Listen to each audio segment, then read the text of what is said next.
हरि ओम नमो भगवते वासुदेवाय। श्री ओम नमो भगवते वासुदेवाय। 21वां अध्याय। महाराज पृथु का अपनी प्रजा को उपदेश। श्री मैत्रेय जी ने कहा, विदर जी, जब महाराज पृथु अपनी राजधानी लौटे तो प्रजा ने उनका बहुत आदर सत्कार किया।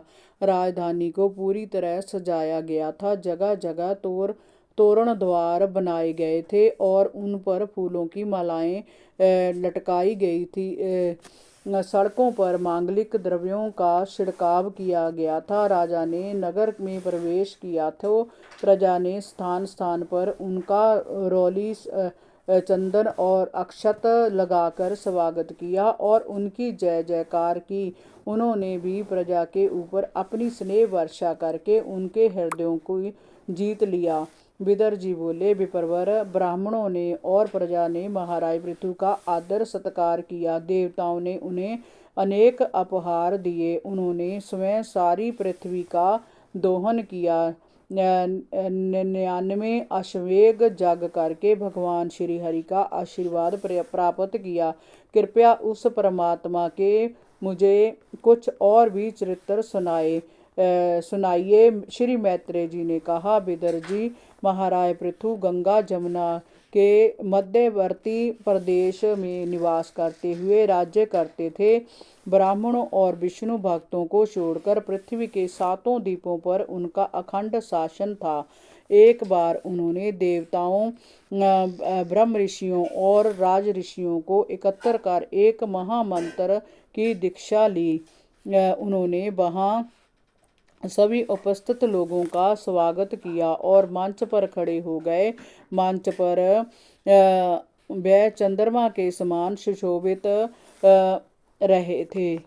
राजा पृथु ने स्नेह पूर्ण नेत्रों से अपनी प्रजा की ओर देखा और कहा, सज्जनों, आपका कल्याण हो। जहाँ पर जो महानुभाव पधारे हैं, कृपया वह मेरी बात सुने। इस लोक में मुझे प्रजा ने अपना शासन, उनकी रक्षा, उनकी आजीविका का प्रबंध तथा उनकी मर्यादा का मान रखने के लिए राजा बनाया है। अतः इसका पालन करने से मुझे दिव्य लोक की प्राप्ति होगी। ऐसा कहा गया है, जो राजा प्रजा को धर्म मार्ग की शिक्षा न देकर केवल उससे कर वसूल करता है, वह पाप का भागी होकर सभी प्रकार के ऐश्वर्य से हाथ धो बैठता है। अतः प्रजाजन, आप लोग भी अपने परलोक हित के लिए पारस्परिक द्वेष भाव छोड़कर हृदय से प्रभु श्री हरि की निष्काम भाव से भक्ति करें।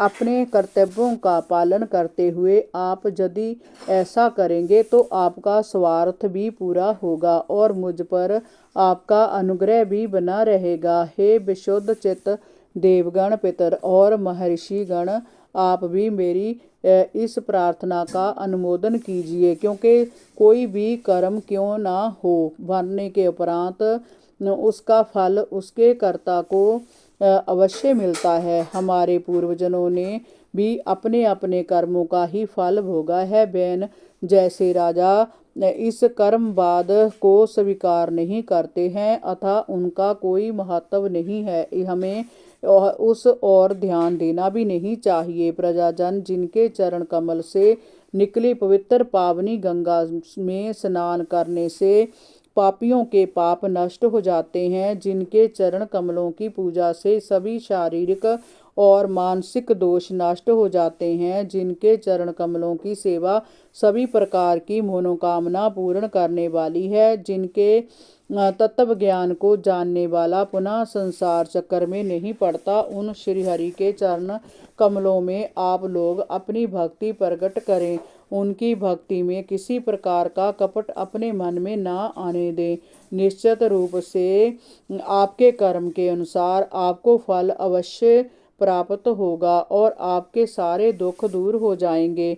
भगवान श्री हरि विशुद्ध रूप, विज्ञान, धन और समस्त विशेषणों से रहत हैं, किंतु विविध उपासनाओं और यज्ञों में उनके अनेक गुण नाम सहित प्रगट होते हैं। वह एक ही हैं और अनेक रूपों में अपने को प्रगट करते हैं। जो प्रजाजन श्री हरि की पूजा एक निष्ठ भाव से करते हैं, उनकी मुझ पर बड़ी कृपा होती है। ब्रह्मादि संपूर्ण देवों व महापुरुषों में जो अग्रगण्य हैं, ब्राह्मण, भक्त, पुराण पुरुष, श्रीहरि ने भी परमात्मा की आराधना करके अक्षय लक्ष्मी और पवित्र कीर्ति प्राप्त की है। आप सभी लोग भगवान के लोक संग्रह रूप धर्म का पालन करने वाले हैं और भगवान श्री हरि की सेवा से संतुष्ट होने वाले हैं। अतः आप सभी को भगवान के प्रिय ब्राह्मण कुल की सेवा करनी चाहिए।